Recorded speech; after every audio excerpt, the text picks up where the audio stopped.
ഇന്ന് ആഗോള സഭ വളരെ തിരക്കിലാണ്. നക്ഷത്ര ദീപങ്ങൾ തെളിക്കുന്നതിൽ എങ്ങും എവിടെയും നക്ഷത്ര ദീപങ്ങൾ ഒരുങ്ങിക്കഴിഞ്ഞു. മംഗളവാർത്തയിലൂടെ ഇതാ കർത്താവിൻ്റെ ദാസി എന്ന് പറഞ്ഞുകൊണ്ട് ദൈവസുതനെ സ്വന്തം ഉദരത്തിൽ സ്വീകരിച്ച പരിശുദ്ധ കന്യകമറിയോ, ദൈവതിരുമനസ്സിന് കീഴ്വഴങ്ങിക്കൊണ്ട് ഗർഭിണിയായ പരിശുദ്ധ കന്യകമറിയത്തെ ഭാര്യയായി സ്വീകരിച്ച ഔസേപ്പിതാവും അവർ ഒന്നിച്ചൊരുക്കിയ പുൽമത്തയിലാണ് ലോകരക്ഷകൻ പിറന്നു വീണത്. ആ ലോകരക്ഷകന് ഇന്ന് നമ്മൾ ഒരുക്കേണ്ടത് പുൽമത്തയല്ല, നമ്മുടെ ഹൃദയങ്ങളാണ്. നമ്മുടെ ഹൃദയത്തിൽ പുണ്യപ്പൂക്കൾ നിറച്ചുകൊണ്ട്, ത്യാഗപ്രവൃത്തികൾ നിറച്ചുകൊണ്ട്, പരോപകാര പ്രവൃത്തികൾ നിറച്ചുകൊണ്ട് നമുക്കൊരു പുൽത്തൊട്ടി അവിടെ ഒരുക്കാം. അവിടെ ആകട്ടെ നമ്മുടെ ഉണ്ണീശോയുടെ ജനനം.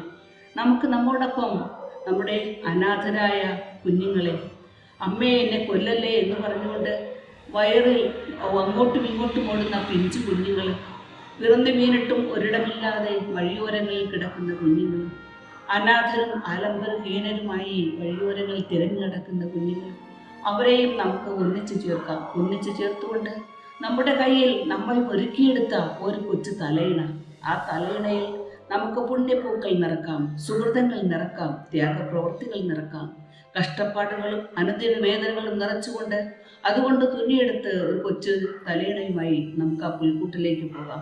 അവിടെ ആകട്ടെ നമ്മുടെ ആഘോഷം, അവിടെ ആകട്ടെ നമ്മുടെ ആനന്ദം. ഇവരോടൊപ്പം ആകട്ടെ നമ്മുടെ ഈ വർഷത്തെ ക്രിസ്മസ്.